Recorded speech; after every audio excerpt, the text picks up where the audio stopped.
ikomeje kugenda igarukwaho hirya no hino cyane cyane mu binyamakuru, ndetse abantu benshi bakomeza bagenda batangaho ibitekerezo bigiye bitandukanye bagaruka ku rupfu rw'uyu mwana w'umukobwa wishwe n'umugabo we ubwo yari avuye muri misiyo. Uyu mugabo we rero akaba yari umusirikare, akaba yari avuye mu butumwa bw'amahoro hanze, ibyo abenshi bita misiyo, agahita amwivugana. Uribaza ngo rero byagenze bite?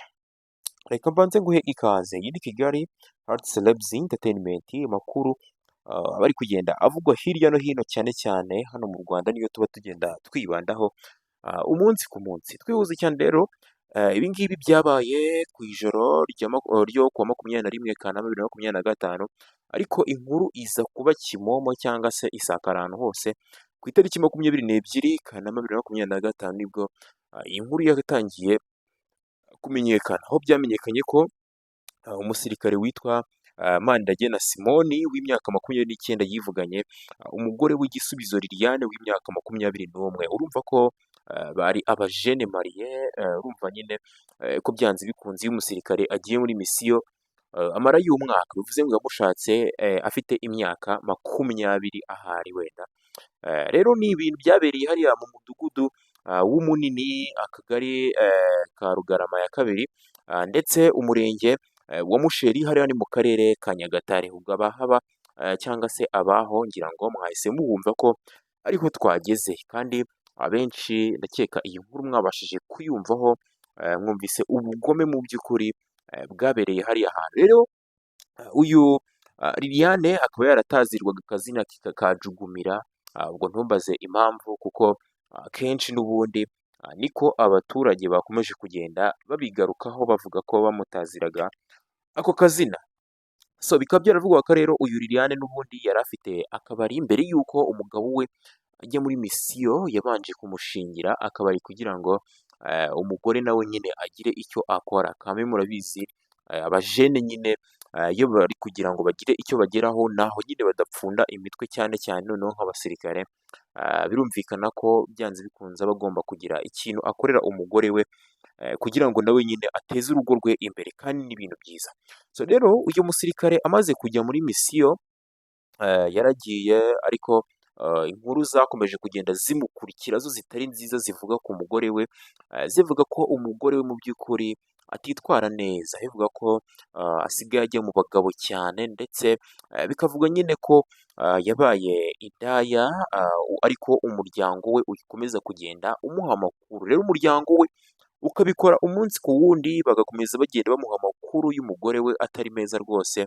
Ibi byose rero umugabo akabibika kampemu. Wenda ibi ngibi nshobora kubivuga ukavuga ngo ni umusirikare ngo guki ngo guki, ariko abasirikare burya nabo ni abantu bagira umutima. Birumvikana ko noneho iyo bigeze mu rukundo biba ibindi bindi. Nta muntu n'umwe ushobora kwishima yumva umugore we amuca inyuma. By'umwihariko noneho abasirikare ni abantu bavunika cyane, baba bari kuri za misiyo isaha n'isaha, ashobora guhura n'ikibazo umwanzi akaba yamugirira nabi. Rero byose aba ari kuvunikira, iyo umugore asigaye mu rugo yigira nabi, birumvikana ko byanze bikunze umusirikare aba agomba kubitekerezaho. Urumva nyine nicyo cyatumye agira umujinya.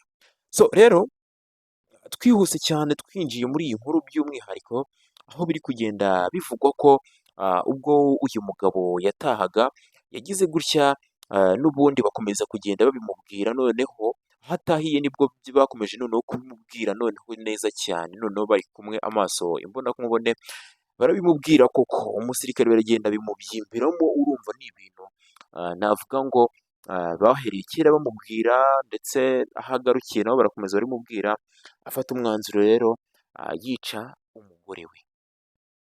Ni igikorwa navuga ngo kabisa kitari cyiza, kugeza n'ubu ngubu mpamya ko ari icya kinyamaswa. Niyo umugore yaguhemukira akajana, ntabwo burya uba ukwiye kumwitura nyine kuba wamwambura ubuzima. Burya ikintu utahaye ubuzima ntabwo numva ko aba ari ngombwa kugira ngo ubucyambure. So rero aho bivugwa ko uyu mugore aho yari ari mu rugo, umugabo ari kuri misiyo yagize gutya akamwoherereza ngo ibihumbi bigeze muri 400 byose, yamwohereje ibihumbi ibihumbi bigeze kuri 400 ariko aho umugabo atahiye areba umusaruro wa bya bihumbi yamwohereje 400 ndetse areba mu kabari abona nta kintu kirimo mu by'ukuri ndetse abona ahubwo byarahombye cyane, ahita rero akubitanaho n'ibyo bamubwiraga byose, ibyo ngibyo rero bamubwiraga ahita yumva noneho ni n'ukuri kwa nyako, bituma rero agira gutya afata umwanzuro ahitamo abaturage nk'uko bari barimo kugenda babitangaza bavuga ko rwose yamwishe nabi cyane, abona ko rwose atari ibintu bikwiye, aho uyu musirikare nawe yihamiriza ko rwose yamwishe, aho yagiraga ati naramwishe rwose, ati namuhoye ubusambanyi bwe. Bikaba byanatangajwe ko uyu mugore ahari nta n'abana yari yarabyaranye n'uyu musirikare, dore ko aho byavugaga ko ngo yapfiriye nta bana bigeze bahasanga, wasanga bari bakiri abajene mariye, nta mwana bari bakabyara.